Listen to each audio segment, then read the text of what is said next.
रहता। तभी उसके दिमाग में एक आइडिया आया। चांद की चोरी बुरा आइडिया भी नहीं है। कुछ ऐसा चालबाजी करना पड़ेगा कि सारे प्राणी मुझसे डरने लगें, खासकर शेर खान। उस रात भेड़िया गुफा में बैठकर योजना बना रहा था। कुछ दिन बाद भेड़िया जानवरों के बीच एक घोषणा करता है। सुनो सुनो मंद बुद्धि प्राणियों, तुम लोगों के बीच एक शक्तिशाली और तेजस्वी जानवर रहता है, और वो कोई नहीं, मैं ही हूँ। तुमने कौन सा नशा किया है जो इतना बकवास कर रहे हो? हम तुम्हें सालों से जानते हैं। तुम्हारे पास शक्ति तो दूर की बात है, हिम्मत भी नहीं है। मूर्ख प्राणी, लगता है तुम सबने मेरे पूर्वजों के बारे में नहीं सुना है, वरना अब तक ये सवाल नहीं करते। अच्छा, ऐसा क्या था तेरे पूर्वजों के पास जो तू आज इतना बोल रहा है? जरा हमें भी बता। तो फिर ध्यान से सुन। मेरे पिता, फिर मेरे दादा, फिर परदादा और फिर मेरे अनगिनत दादा चांद को पकड़कर एक रात के लिए छुपा लेते थे। अब मैं 18 वर्ष का हो चुका हूँ। अब मेरे पास भी ये शक्तियां हैं। मैं भी चांद को चुरा सकता हूँ। भाइयों एवं उनकी भाभियों, मुझे लगता है कि भेड़िए भाई का अंतिम समय आ चुका है। उनका दिमाग अब काम नहीं कर रहा है, इसलिए अब हमें भी यहाँ से चलना चाहिए। क्या पता अगला नंबर हमारा ही हो।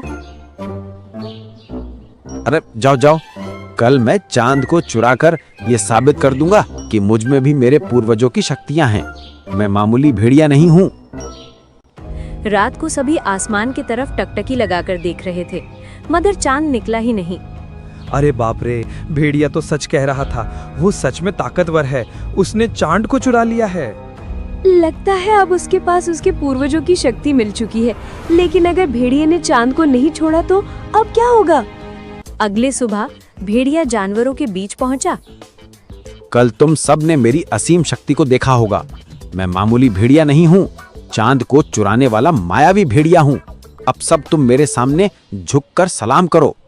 माना कि तुम शक्तिशाली हो, मगर तुम जो कर रहे हो वो गलत है। तुम किसी को गुलाम नहीं बना सकते। अरे चुप हो जा।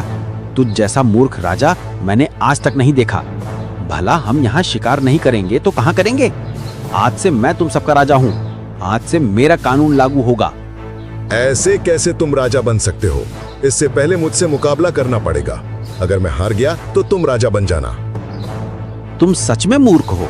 मैंने चांद को पकड़ लिया है, लेकिन तुम्हें अब भी समझ नहीं आता मैं कितना ताकतवर हूँ। मैं तुम्हें भी पकड़ सकता हूँ और हमेशा के लिए कैद में डालकर तुम्हारी आजादी छीन सकता हूँ। शेर डर जाता है क्योंकि उसे भेड़िए की बात में सच्चाई नजर आती है और वहां से भाग जाता है।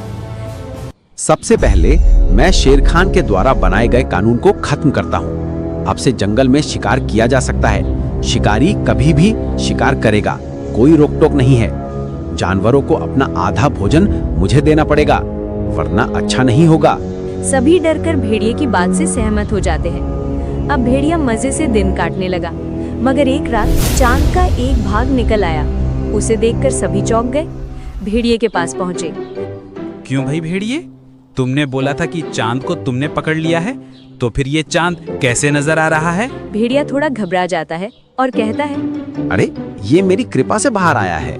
मुझसे गुहार लगा रहा था तो मुझे दया आ गई और मैंने आज चांद को थोड़ा छोड़ दिया है।